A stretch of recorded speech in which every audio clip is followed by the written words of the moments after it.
Ah, the countryside. Isn't this beautiful? It's quiet, it's simple, it's easy. Life is just good here. There are no foreigners.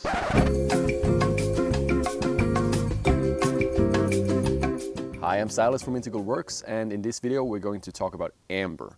Amber is the stage of consciousness that comes after red, and as you saw in the last video, red is a very self-centered or egocentric, as we call it, stage, and it revolves mostly around itself and its needs, which are security and, well, basic needs like food and drink. And it can be very aggressive. So that's the difference to magenta that came before it.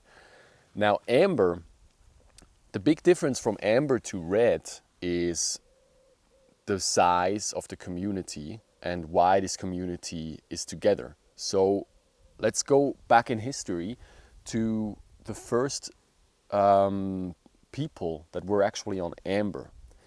And to that we have to go way back to Mesopotamia and Egypt, which were the first civilizations. And civilizations are different from the groups on red because red had tribes and blood bands or gangs. So these were very small units, whereas civilizations like Mesopotamia, they were huge. Relative to the history, there weren't as many people around. But the point is that these tribes started to come together or were brought together usually by a ruler, and they suddenly were able to live together in a peaceful manner, which was absolutely unthinkable before, because if you are in a tribe and you have a neighboring tribe, you either ignore each other as good as possible or you're at war.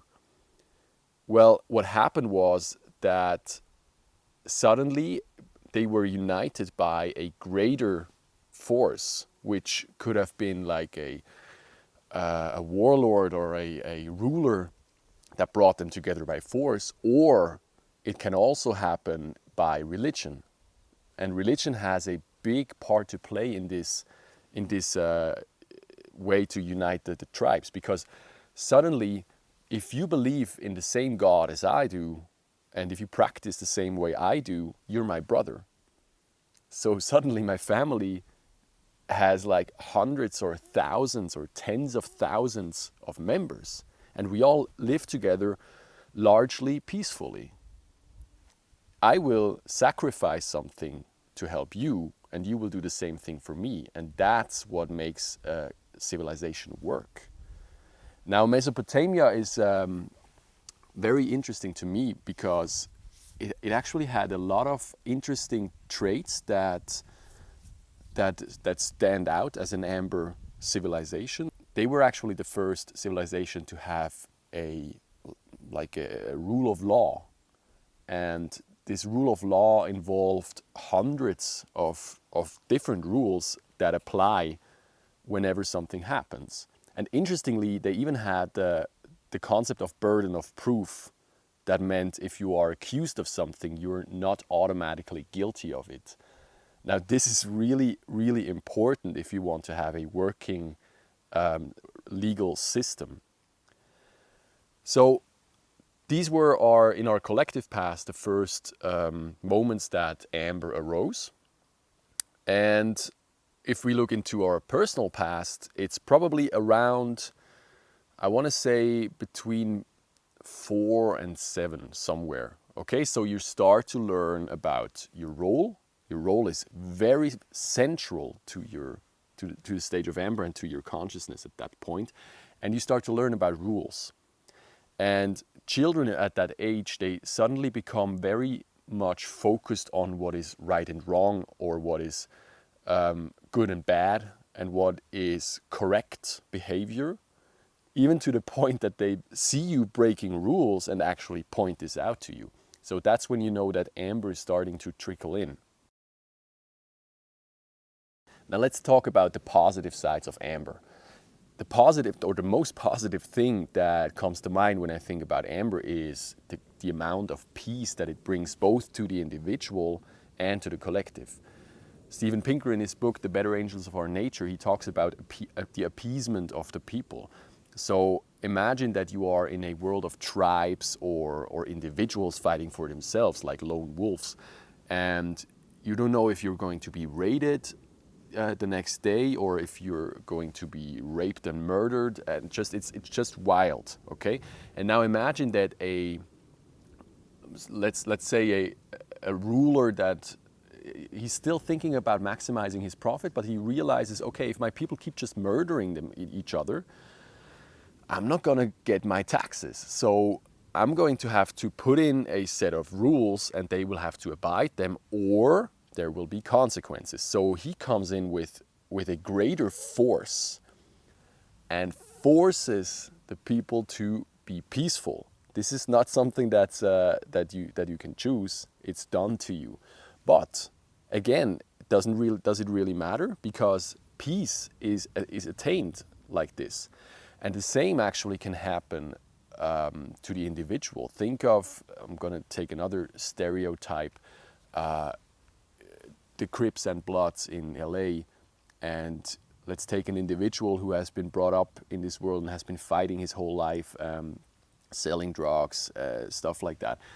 And then suddenly he gets into a community of, well, why not a religious people, and they teach him about God and the relationship that you can have to God, and he gets into this community and he starts to believe in things, and that brings him out of this other life that he had, because suddenly he has new values. He wants to lead a good life, or he wants to abide by the rules by a higher power. So this brings this is like a ladder that you climb to more and more peace.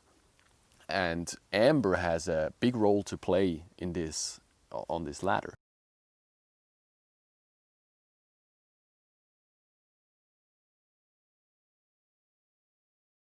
Now let's talk about the negative side of amber. And actually it's kind of funny, because I'm going to say the most negative thing about amber is the amount of violence and war that it brings. So it got better, but if you're not going to fight me because we're on the same team, because we live in the same city, or we are both of the same ethnic group, we're still going to fight that other ethnic group or that other religion or whatever. And actually, let's go over and take their land, and let's eradicate them as a whole. That's the worst thing that we can do, because they are not the chosen people, so let's just destroy them. That's amber at its worst. So think of when the European Christians went to the Arabic states to bring them Christianity and to just actually destroy their culture. And they were both on the same level, so the others fought back for the same reasons.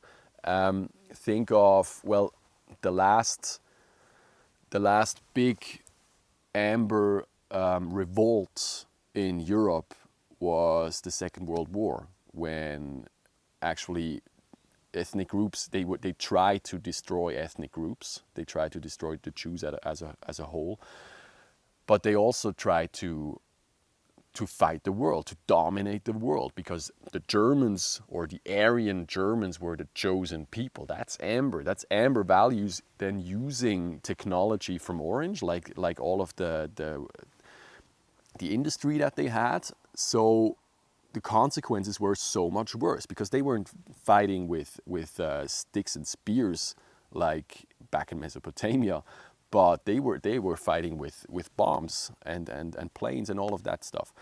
So that's the downside of amber. And when we come to the individual, the same is true, because amber can be racist, amber can be chauvinist, it can be what's it called when you hate women? Misogynist?